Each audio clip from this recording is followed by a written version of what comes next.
Meus amados e queridos irmãos, eu vos saúdo com a paz do Senhor. Amém. Alegria imensa poder, meio à crise, avivamento em meio ao caos, avivamento em um cenário difícil. Você me acompanha nessa noite, por gentileza? 1 de Samuel, capítulo de número 7. Neste capítulo que nós conhecemos, por mais de ser um capítulo altamente conhecido, eu quero que os irmãos leiam comigo a partir do versículo 1.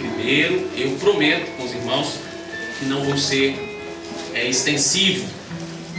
Capítulo 7 de 1 de Samuel, a partir do seu versículo de número 1, neste clássico texto que nós citamos com muita frequência, o versículo de número 12.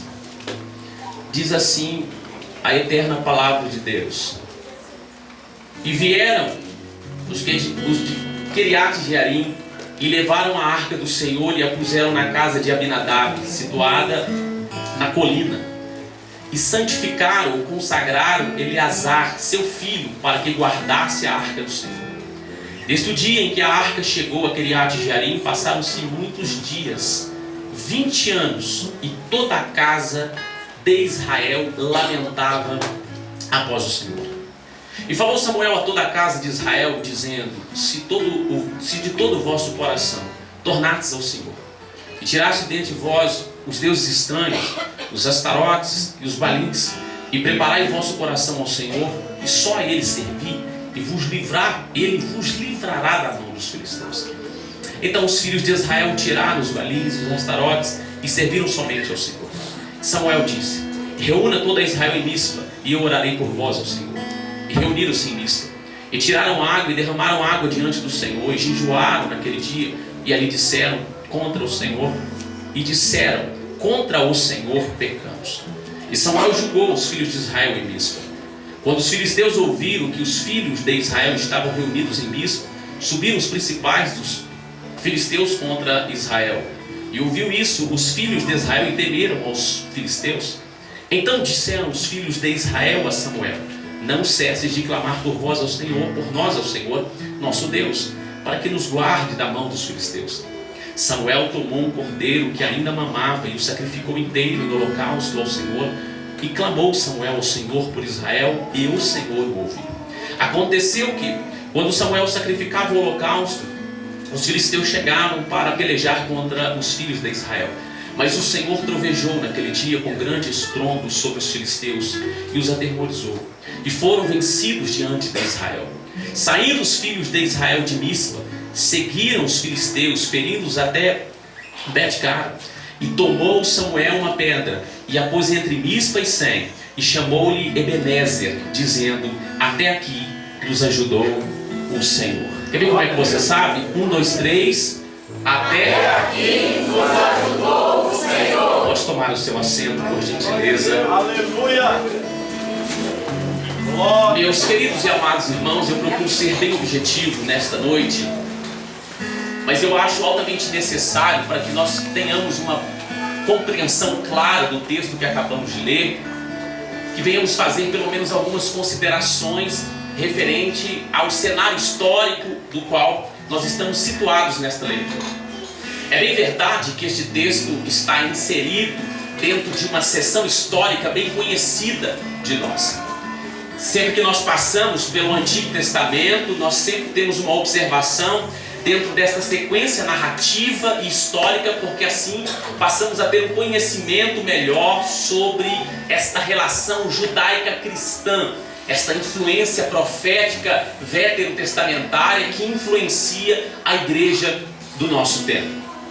O capítulo de número 7 de 1 de Samuel está altamente envolvido dentro da narrativa que começa no capítulo de número 1. Samuel é gerado, produzido por um propósito altamente divino, por um sacrifício humano que é prestado de coração, de alma, de espírito. Ana, sua mãe, que se entrega diante do altar de Deus. E você conhece bem a história. A sequência do texto, pós capítulo 1, começa a construir um cenário trágico. Cenário trágico este porque todo o conceito de liderança estabelecida em Israel naquele tempo estava altamente corrompido, ponto que o sumo sacerdote já não temia profundamente a Deus. Tinham mais medos materiais, que era perder a arca, do que perder necessariamente a presença de Deus do seu meio. Os seus filhos estavam altamente corrompidos, a ponto que a construção que os textos nos dão indicativam que até mesmo dentro do santuário, além de roubar daquilo que pertencia ao Senhor, além de quebrar princípios, tinham relações altamente profanas que envolviam o templo do Senhor, e vocês conhecem muito bem a história. No capítulo de número 4, a construção trágica se dá. O povo comemora porque entende que a arca do Senhor está no seu meio, no meio do povo, a ponto que de distância considerável os filisteus ouvem um jubilo de que vem dos termos de Israel, porque a arca está ali. Mas essa batalha é vencida pelos filisteus. Israel perde, porque na verdade tinha a arca, mas não tinha Deus. Tinha a arca, mas não tinha presença. Tinha a arca, mas não tinha a essência de Deus. A construção que nós temos, capítulo de número 4, capítulo 5, capítulo 6, é que a arca permanece aproximadamente 7 meses com os filisteus. Quanto tempo? 7 meses aproximadamente ela permanece no poder dos filisteus. Quando nós lemos os finais do capítulo de número 6 e o versículo de número 1 do capítulo 7 seria o versículo final do capítulo 6, nós percebemos que a arca é devolvida após todo aquele confronto no tempo de Dagon. E quando ela é devolvida, ela, dentro dos termos já de Israel, nos territórios de Judá, há uma tentativa, há um abuso ao abrir a arca e alguns homens serem feridos, e ela é reencaminhada, ou ela é ordenada a ser trazida para Kiriat Jearim. E aqui nós situamos no texto. Em Kiriat Jearim é estabelecido o culto. Em Kiriat Jearim, Eleazar é consagrado, é separado, é santificado para que fosse guardião da arca do Senhor. E ali as coisas começam a se estabelecer. Silói não é citado aqui, o lugar que anteriormente era o lugar que a arca estava estabelecida, porque certamente foi destruída na batalha do capítulo de número 4. Mas precisamos identificar que de fato o culto é reestabelecido em Israel. O capítulo 7 começa com a clara definição que o culto voltou, porque a arca voltou. Então, se alguém quisesse cultuar, sobe em Kiriat Jearim, tem sacerdote, a arca está lá, as atividades estão em andamento. Só que o texto vai dizer que a arca permanece ali por aproximadamente 20 anos. Quanto tempo? 20 anos a arca permanece ali. Há uma grande discussão com relação a esse tempo que não nos vem ao caso no momento. Mas a grande verdade é que por cerca de 20 anos o culto foi restabelecido nos termos de Israel. Tem culto, mas não tem Deus. Tem culto, mas não tem presença de Deus. Tem culto, mas não tem adoração genuína. Tem culto, mas Israel está desviado. Tem culto, mas a adoração não é pura. 20 anos. A arca se restabeleceu, o sacerdote, todo o sistema religioso está em plena atividade. Só esqueceram de avisar para Deus, para fazer presença no meio do povo. Aí o texto começa dizendo que Israel lamenta. Aleluia. Começa a nascer um lamento no meio do povo. Começa a nascer um questionamento no meio do povo. Começa a se erguer, e aqui nós já temos uma ação de um conceito de graça preveniente. Nós temos uma ação, uma operação divina que começa a mexer com o coração. Sabe qual é a ideia do povo? E nós precisamos frisar isso para que você entenda o capítulo 7, no ponto que eu quero abordar com você. Nós precisamos entender que o culto está em atividade. O problema do capítulo 7 não é que não tem culto, tem culto. O problema não é que a atividade espiritual não esteja em desenvolvimento. Está tendo culto, mas não tem presença, não tem caráter, não tem vida com Deus. E aí há um sentimento no texto. Que sentimento? Israel sente. Sabe que sentimento é esse? É aquele tipo de sentimento de que a gente está envolvido, mas a gente não está no ponto que Deus quer. Aleluia. A gente está convivendo. Tem arca, tem culto, tem sacerdote, tem sacrifício, tem tudo. Mas falta algo de Deus aqui. Aleluia, meu Deus. Começa a fluir um sentimento, começa a desenvolver no meio do povo. O termo que é utilizado pelo autor é que Israel lamenta pelo Senhor. Entenda, o lamento aqui não é só pelo fato de estar subjugado às forças dos filisteus, também, mas não é só por isso. É porque está faltando presença. Aleluia. Está faltando envolvimento. Está faltando graça. Aleluia. Meu Deus. Eu abro um parênteses aqui já. Porque eu tenho sido confrontado. Eu falo de mim. Eu tenho sido confrontado, Bispo Gibran, nos últimos dias. Eu tenho sido confrontado. Porque eu tenho orado a Deus dizendo: Deus, eu quero algo mais. Eu preciso de algo mais. Eu preciso me envolver num sentimento mais profundo. Eu preciso. E veio uma palavra enquanto eu orava isso. Enquanto eu pedi isso a Deus, veio uma palavra na minha mente. E obviamente trazida pelo Espírito. Contemplação. Essa palavra começou a vibrar no meu coração. Contemplação. Eu falei: gente, o que tem a ver isso? Contemplação. Eu falei: vou para a Bíblia. E comecei a examinar nas Escrituras a palavra contemplação. E aí o primeiro texto que o Espírito Santo me levou foi Isaías capítulo 6. No ano em que morreu o rei Uzias, eu vi o Senhor. Aleluia. Isaías estava no ministério. Antes do capítulo 6 já tinha liberado os ais sobre Israel. Já havia apontado o dedo na cara de todo mundo. No capítulo 6 ele contempla. E ele disse: ai, porque estou me desfazendo. Estou me decompondo. Os meus olhos viram o Senhor. Os meus olhos contemplaram o Senhor. Contemplação. Quando eu leio os evangelhos, eu percebo que João Batista, quando usa a expressão e ele viu Jesus às beiras do Jordão, a palavra grega ali é contemplação. Ele não vê simplesmente ao fato de olhar, ele o contempla, ele o examina. É ele. O que Israel está sentindo aqui é a ausência de contemplação. É quando a gente vai no culto, é quando a gente participa do louvor, é quando a gente até ouve a palavra, mas aqui dentro precisa viver uma experiência extraordinária. Eu não sei, mas pode ser nesta noite. Eu não sei, mas pode ser esta madrugada. Eu não sei, pode ser numa sala de escola bíblica dominical. Eu não sei, pode ser numa reunião de oração. Mas se você quiser, se você quiser. O povo lamenta. O povo sente saudade de Deus. E aí precisa de alguém. E ele está lá. Aleluia. Chega um senhorzinho, Samuel. E ele começa a fazer algumas apresentações. E ele diz o seguinte: se vocês, Deus poderoso, se vocês se arrependerem de todo o seu coração, glória a Jesus. Se vocês prepararem o seu coração,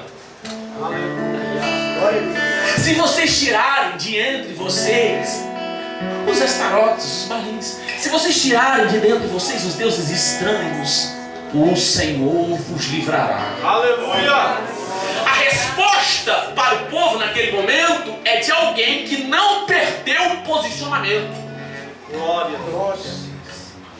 Porque no meio do caos sempre vai ter alguém. E talvez não seja só alguém, talvez seja uma igreja no meio do caos. Aleluia. Que tem uma palavra de firmeza para aquele cenário. Se vocês... E a identificação é precisa. Por quê? Olha isso aqui, gente. Olha isso aqui. Tem culto. Isso tem que ser frisado. Tem culto. Não é que o povo não está tendo aonde adorar. Não é porque desviou, porque a reunião de oração não está tendo. Porque os cultos... Não tem culto. Glória. Mas o coração não é centralizado em Deus. Meu Deus. Aleluia. E quem está com Deus, identifique. Samuel chega, bate o olho e diz assim: tem um problema. Tem arca, tem sacerdote, mas o coração não é puro. Meu Deus. Aleluia. O coração não é puro. Então, se vocês se converterem de todo o coração, Meu Deus. e aí ele usa uma segunda expressão: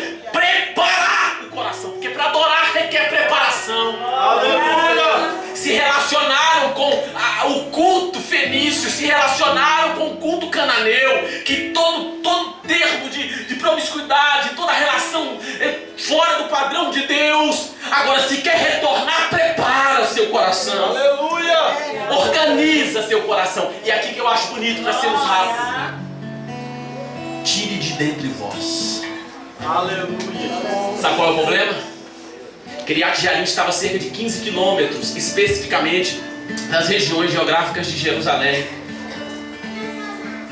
Tem gente que vai no culto, mas quando volta para casa tem outros deuses. Meu Deus! Israel visitava o culto, mas quando chegava em casa tem Ashtarote, meu Pai! tem Baal. E Deus diz comigo: assim não funciona. Porque o negócio comigo não é só no culto, é em casa. Então ele identifica.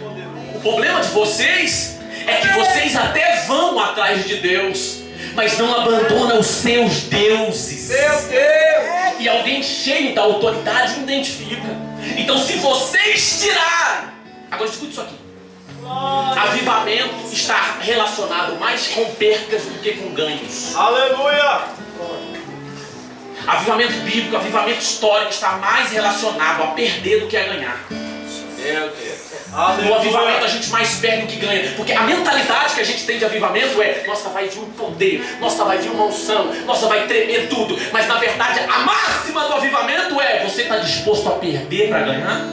Aleluia! A máxima do avivamento é uma cruz pesada nos ombros, e a cada passo você vai perdendo um pouco. A máxima do avivamento é: quem quer ganhar a sua vida, perdê-la. Aleluia! Então, para viver a experiência, o que ele diz? Perde, tira, abandona, deixa. Oh, aleluia! Você vai precisar aprender a retirar. Então, por gentileza, deixe-me ser mais aplicável. O que nós precisamos examinar é que muitas vezes a ausência da resposta de Deus está relacionada aos ídolos que nós criamos no nosso círculo mais íntimo. Talvez a ausência da resposta de Deus está mais relacionada aos certos deuses que nós sustentamos na nossa convivência diária. Meu Deus do céu! E Deus disse: não dá. Aleluia! Eu estou no mesmo lugar, mas não dá. Ou você me centraliza, ou não dá. Aleluia! Ou eu sou o centro, ou não dá. Quem nos deu uma aula sobre a teologia do culto foi o próprio Jesus. Mateus 4, Lucas 4, Satanás disse: se você me adorar, e Jesus disse: espera lá, só ao Senhor prestarás culto. Não confunda culto, não confunda adoração, é só Ele. Só Ele, diga, não tem águas que fluem da mesma forma. Ele é o centro de tudo. Então, a primeira proposta aqui para nós andarmos é: para viver, eu centralizo.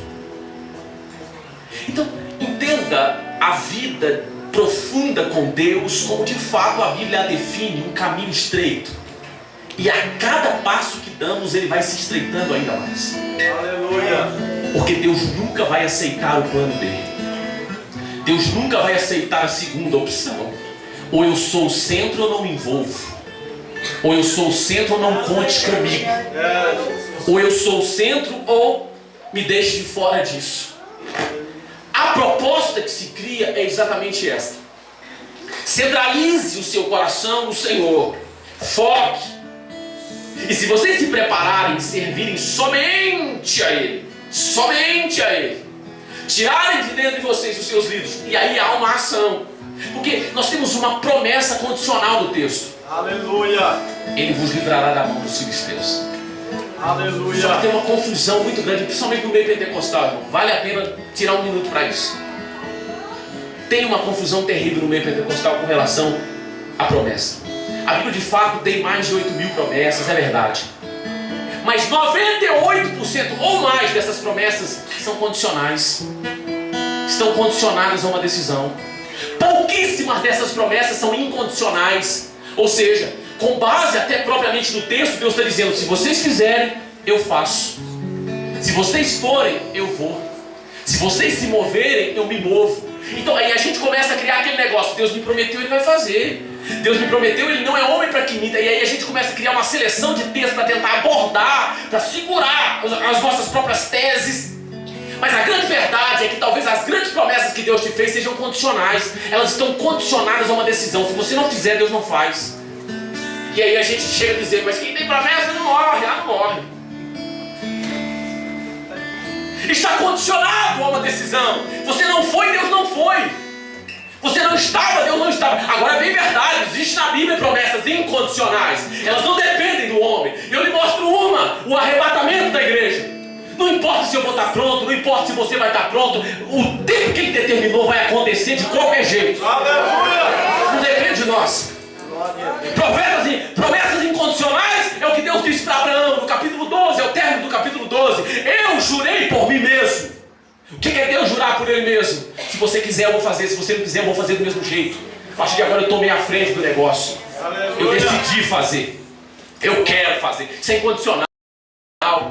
Aleluia! Se vocês agirem, eu vou agir. Livramento. Ok. Essa parte é a parte pesada do texto. Aí, ele orienta, porque tem liderança. Então os filhos de Israel tiraram os balins e os astarotes e serviram somente ao Senhor. E Samuel disse: reúna toda Israel em Mispa. A palavra Mispa significa lugar de vigia, monteiro de Benjamim, cidade estratégica, onde se tinha uma ampla visão dos inimigos. Eu quero que vocês vão para um lugar de vigia. Chega a hora de não somente vigiar, mas ser vigiado por Deus. Eu quero que vocês subam um ambiente onde vocês vão estar protegidos e Deus protege vocês. Aleluia! Porque não basta tirar, tem que ter cautela para não deixar voltar. Eita Jesus! Aleluia! Então, para não deixar voltar, Ele não simplesmente manda tirar. Ele diz assim: eu quero que vocês se reúnam em Mispa. Vai todo mundo para lá. Vamos para o lugar de vigia. Vamos lutar essa batalha juntos. Vamos guerrear no mundo espiritual junto. E o povo sobe. Congregai é a expressão. O doutor Champlin chega a abordar que certamente aqui estava acontecendo o dia da expiação. Congregai. Uma aplicação direta para a ação de culto. Uma união religiosa. Uma ação de sacrifício, de oferta. Então entenda. Se reuniram no ato de celebração, de cultuar, de congregar, para que a resposta sobrevenha. E é aqui que a gente precisa observar. Aleluia! Porque a ação de Deus muitas vezes não é só sobre um membro do corpo, é sobre o corpo como um todo. Agora você vai dizer para mim que você é mais protegido fora daqui do que no meio desse povo? Deus vivo, aleluia! Como é que nós vamos dizer que nós somos mais bem protegidos lá fora do que do lado desta mulher de oração, deste homem? Ah, mas pastor, irmão, não vem com desculpa, isso aqui é igual a arca de Noé mesmo. Tem bicho de todo jeito. Tem bicho mais nervoso, tem bicho mais calmo, tem sujeira, tem tudo. Mas o que a gente não pode esquecer é que tem alguém conduzindo essa arca. Não tem vela, não tem volante, não tem guidon, não tem nada. Quem deu a ordem para criar, lidera, produz, gera. Não pode ser difícil para nós também, mas é congregando que a gente chega lá. É junto, a gente vai se aperfeiçoando mesmo. Vai afiando ferro. É aqui que a gente aprende. Chega o mais nervoso, a gente coloca o mais calmo, vai ser confrontado. E assim vai, e assim vai. O povo se reúne. Tá lá. E aqui eu acho bonito, porque o texto vai estreitando. Quando estão lá, os filisteus ouvem. Israel está congregado em isso. Opa. Aí o texto diz que os principais é quem sobem. Você consegue perceber que à medida que nós tomamos decisões com relação a coisas grandes, o nível daquilo que vai confrontar que vai sobrevir em nossas vidas, também é de nível muito sério. É muito importante nós atentarmos para a expressão de tudo que está relacionado à atividade da igreja, tudo que está relacionado à vida espiritual do povo de Deus. Vamos calmar, meus irmãos, espera aí. Aleluia.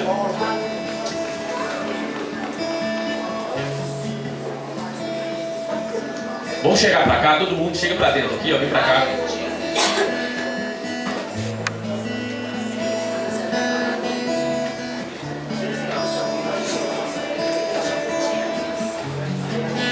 Aleluia. Aleluia. Isso, os irmãos tiverem lugar, fiquem sentados, fiquem tranquilos, sente aí, fica à vontade, que quem cuida de nós é maior. Aleluia. Glória a Deus. Olha a parte que o texto está. Ó, quando ouviram que Israel se reuniu, o texto diz que os principados, os líderes dos filisteus é quem subiram. Os líderes.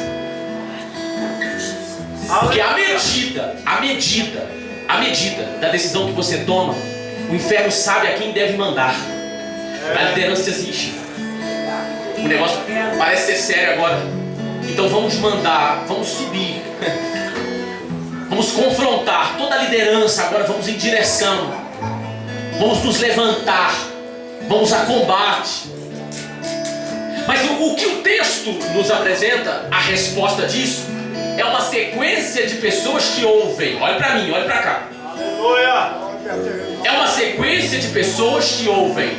O texto diz que os filisteus ouviram que Israel estava reunido. O texto diz que Israel ouviu que os filisteus estavam vindo. E o texto diz, que é o mais importante, que Deus ouviu a oração de Samuel. Vamos perceber. Os filisteus ouvem que o povo está reunido e dizem assim, vamos confrontar. Israel ouve que os principados dos filisteus estão vindo, mas quem ouve, a pessoa que ouve com maior importância é Deus. Aleluia. Que ouviu a oração de Samuel. Enquanto estão se preparando, reunidos para adorar a Deus. Todo em ato sacrificial. O que envolve? A primeira ação que nós temos no texto é que eles começam a jejuar. O texto diz que derramaram água. A expressão derramaram água é típica do que nós vimos no capítulo de número 1, como Ana, ela se derramou diante do altar. Uma ação de oferta completa. Se derramaram diante ao Senhor. E aí vem uma das declarações mais importantes. Olha para mim. Aleluia. Mais importantes. Qual a declaração? Pecamos contra o Senhor. Diante do cenário que está se montando, Israel tem uma percepção profunda. Qual percepção? Nós erramos. Nós pecamos. Você quer atrair a resposta de Deus? Reconheça. Aleluia. Reconheça. Reconheça. Glória a Jesus. Aleluia. Nós pecamos. Meu Deus. Meu Deus. Não é sobre Deus, é sobre a gente. Nós pecamos. Aleluia. Tem jejum, tem um derramar de águas como um símbolo de uma oferta completa, e tem uma confissão necessária. Nós pecamos. Nós precisamos de Deus. Aleluia. Ao ouvir que os filisteus se aproximam, há uma preocupação que toma conta do povo, e o povo diz: Samuel, não cesse de orar a Deus por nós. Você percebe que Deus não dá nem atenção para o povo? Aleluia. O porta-voz é Samuel. Samuel é o porta-voz de Deus. Deus fala para ele e ele ora. Agora isso aqui é uma questão pastoral. Cuidado. Quem ora por você? Quem te lidera? Você está debaixo de qual autoridade? Aleluia. Quem te orienta? Ah, você não precisa desse tipo de coisa, sabe? Meu negócio é direto com Jesus. Então tem que morrer. Tem que morrer. E aí Jesus te pastoreia. Aleluia. Quem ora por você? Que debaixo de autoridade? Para quem você toma conselho? Quem cuida da tua alma? Deus vivo. Quem te Aleluia. ser corrigido? Hã? Meu Deus! Pelo menos, irmão, isso vale para todos. Pelo menos uma, 15 dias, eu tenho o hábito de ir lá na sala do pastor presidente, nós sentamos, eu converso. Mas e aí, o que o senhor acha? O que nós podemos, o que o senhor pensa? Toma conselho, toma decisão, pensa, raciocina. Quem cuida de você? Quem dirige a sua alma? Aleluia! Quem te não, eu decidi, eu aprendi assim, eu vou seguindo do meu jeito. Cuidado! Cuidado! Olhe por nós! E o que ele faz? Samuel conhece a senha do negócio. Samuel conhece como é que a coisa funciona. E o texto diz que ele pega um carneiro dentro até das proibições de sacrifício, que ainda estava mamando, ou seja, estava ainda dentro dos 7 dias que havia nascido, e ele sacrifica. Isso fala sobre a emergência da necessidade. Tem coisa que é feita rápida e a resposta também vem rápida. Aleluia! Pegou um sacrifício rápido, ofereceu o holocausto, e enquanto está sendo oferecido, diz o texto, os filisteus chegaram. O inimigo chegou na hora do culto. Meu Deus! O inimigo chegou na hora que o cheiro está subindo. Aleluia! O inimigo chegou na hora que o povo está quebrantado. Irmão, não mexe com quem está quebrantado, não. Aleluia! Não mexe com o povo quebrantado, não. Não mexe com o povo que olha para si e diz assim: nós pecamos. Nós pecamos. Não. Mexer com o ímpio, a gente mexe, mas com o povo quebrantado, não. Com quem olhou para si mesmo e diz assim: nós pecamos. Nós estamos agora na dependência de Deus. Olha para Deus, nós não temos nada para fazer. Agora isso aqui me encanta, Bispo Gilberto. É porque na batalha do capítulo 4 tinha arca, mas não tinha Deus. No capítulo de número 7 não tem arca. A arca está em Kiriat Jearim. Mas tem Deus. Aleluia! Cuidado com seus Oh, meu símbolos. Deus! Cuidado que... eu já tenho história, irmão. É 70 anos de ministério. Aqui eu já vou para o céu direto. Cuidado. Cuidado. A gente tem um hábito às vezes de viver atrás de tradição. Irmão, a gente tem uma mania de ficar dizendo: eu tenho um arca, eu tenho uma história, eu estou aqui tem muito tempo. Cuidado! Porque no capítulo 4 perderam com a arca. No capítulo 7 esqueceram a arca, mas disseram: nós precisamos é de Deus. Nós precisamos é da presença. Nós precisamos é da unção. Os irmãos sabem, eu sou altamente a favor de um senso acadêmico. Eu sou totalmente a favor de uma relação acadêmica. Eu acho que nós temos que de fato avançar muito no meio pentecostal e tudo, mas primordial no nosso meio é a presença. É essa presença que nos trouxe até aqui. É essa presença que os nossos pais carregaram. É essa presença que conduziu Daniel Berg com a Bíblia. É essa presença. É a presença.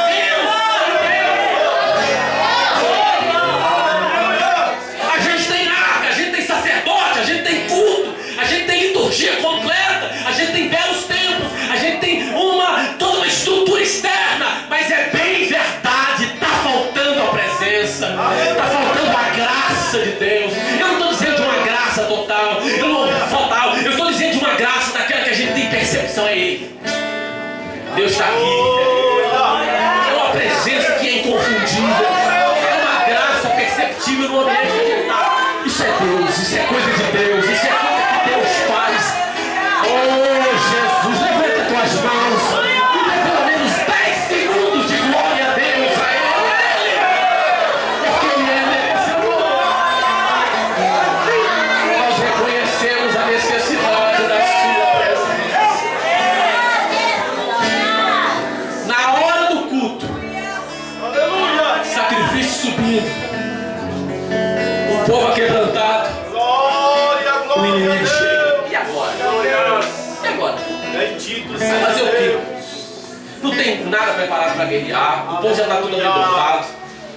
Vai fazer o quê? E aí vem uma expressão simples: Aleluia! e Deus ouviu a oração de Samuel. Glória a Deus! Glória a Deus! Oh, meu irmão e minha irmã, Deus sabe a hora que Ele pode estender, mas Ele sabe a hora também que Ele deve responder de forma imediata. Ninguém disse nada. Deus tem a estratégia dele. E nesses ambientes a gente começa a perguntar: e agora? O que vai acontecer? E agora? Será que vai vir um anjo? Será que... E o texto diz: e começou, e Deus trovejou. Aleluia. Você percebe a expressão? O texto no hebraico ele é mais enfático. Que o texto não diz simplesmente no hebraico que Deus fez trovejar. O texto não diz isso. O texto diz que Deus trovejou. Aleluia. Não é simplesmente algo que Deus fez acontecer. É algo que Deus se envolveu. Aleluia. Ele está no meio do que está acontecendo. Não é simplesmente uma ação de Deus. Ele é parte do que está acontecendo. Agora não tem chuva. Agora não tem nada. Flávio José, em seu livro Antiguidades, chega a dizer que não simplesmente o céu, o trovejo, mas a terra também se abriu. Deus tem uma estratégia. Glória a Deus. Deus tem uma estratégia. Começou desviado. Agora está vendo a mão de Deus agir em seu favor. Começaram o texto sem Deus. Agora está vendo Deus agir de forma extraordinária. O que Deus espera de mim e de você é contemplação. É um desejo mais. É uma vontade mais profunda. Eu quero mais de Deus. Eu preciso mais de Ti. Eu quero. Deus troveja. Deus troveja. O povo é confundido. E aí vem Samuel. Aleluia. E pega uma pedra. Eu não sei se você já percebeu, mas se você ler o capítulo 4, versículo 1, você vai descobrir que a derrota de Israel, a grande derrota contra os filisteus, foram em Ebenezer. Foi em Ebenezer. Israel estava em Ebenezer e os filisteus em Afé. Mas agora, aquilo que no capítulo 4, na verdade, era símbolo de derrota, se torna um memorial, pedra de ajuda. Aleluia. Até aqui nos ajudou o Senhor. Glória a Deus. Você já parou para pensar que você talvez está a poucos passos de viver a maior experiência com Deus? Aleluia. Começou num lamento, terminou num milagre. Glória a Deus. Começou num questionamento, terminou numa ação extraordinária. Aleluia. Agora, para se erguer memorial, tem que ter quebrantamento, Glória. tem que tirar os ídolos, Glória. tem que preparar coração, tem que voltar a servir com centralidade, tem que Aleluia. aprender a conviver em Mispa, tem que aprender a congregar com o povo. Para viver Ebenezer não é simples. Não basta nós irmos ao texto e pularmos para o capítulo de número 7, versículo 12 e dizer: até aqui Deus tem me abençoado, até aqui Deus tem me ajudado, mas desconsiderarmos a trajetória do versículo 1, do versículo 2, do versículo 3, do versículo 4, do versículo 5. É Jesus. Aleluia. É fácil olhar para Ebenezer e dizer: eu quero fazer parte disso. O difícil é tirar os ídolos. É bom ler o versículo 12 e dizer: esse aqui é o meu Deus. Mas o difícil é centralizar a oração. Aleluia. E dizer: eu vou centralizar, eu vou colocar, eu vou viver. Glória. Eu estou debaixo de uma promessa, eu estou debaixo de um chamado. A Aleluia. minha casa vai presenciar um memorial. E é bonito o memorial, porque fala mais sobre quem vai passar ali do que necessariamente uma manifestação para aquele momento. Porque quem está ali já viveu. Agora quem passar ali no futuro vai dizer: foi aqui. Foi aqui que Deus fez de novo. Foi aqui que Deus operou outra vez. Foi aqui que a manifestação de Deus mais uma vez nos alcançou. É neste cenário que Deus quer fazer memoriais se estabelecer. Fique de pé, meu Deus, fique de pé. Glória a Jesus. Aleluia.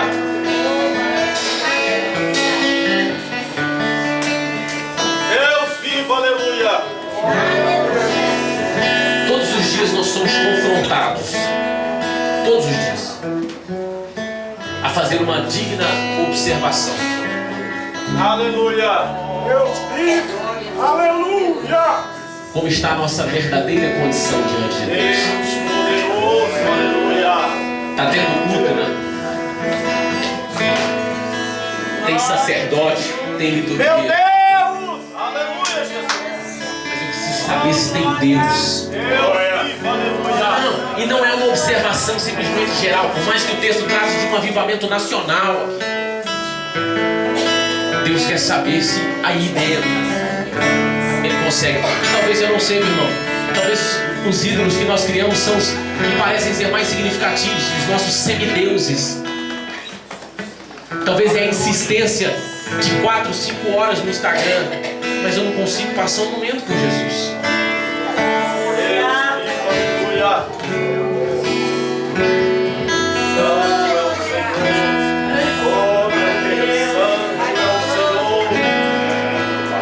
Eu prefiro conviver em qualquer nível de ambiente, mas eu não consigo centralizar o meu coração em Deus. Eu tenho certeza, com base no texto que lemos, que se nós centralizarmos o nosso coração, retirarmos os nossos ídolos, Deus vai trovejar em nosso favor. Aleluia! Aleluia! Glória sempre cai sobre a verdade, sobre a verdade.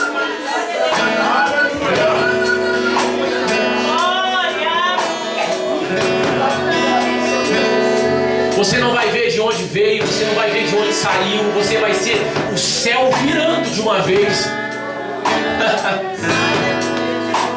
E Deus fazendo de forma extraordinária. Mas pelo amor de Deus, essa palavra está carregando no meu coração há tempos, porque primeiro eu tenho que entregar a palavra. E Deus diz: me centraliza, e eu faço. Você tem comunhão suficiente para pegar na mão dessa pessoa perto de você, por gentileza? Meu Deus, Deus! Oh Deus!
nosso meio nessa noite.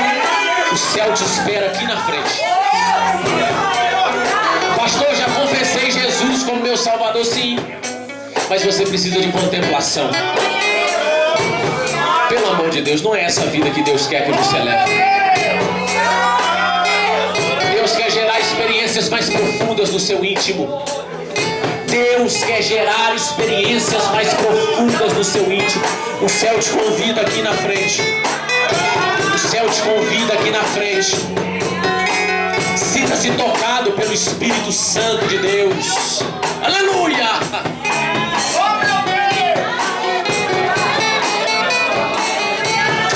Oh Deus! Nós lemos o texto e o texto disse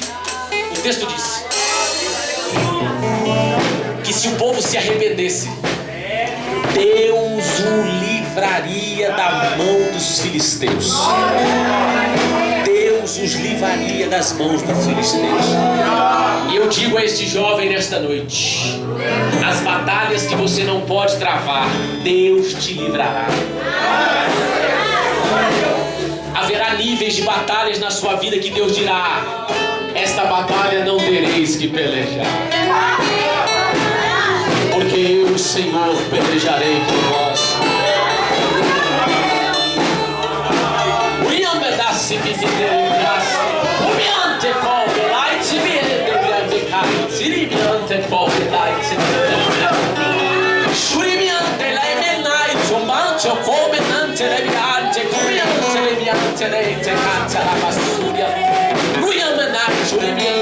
E diz o Senhor nesta noite: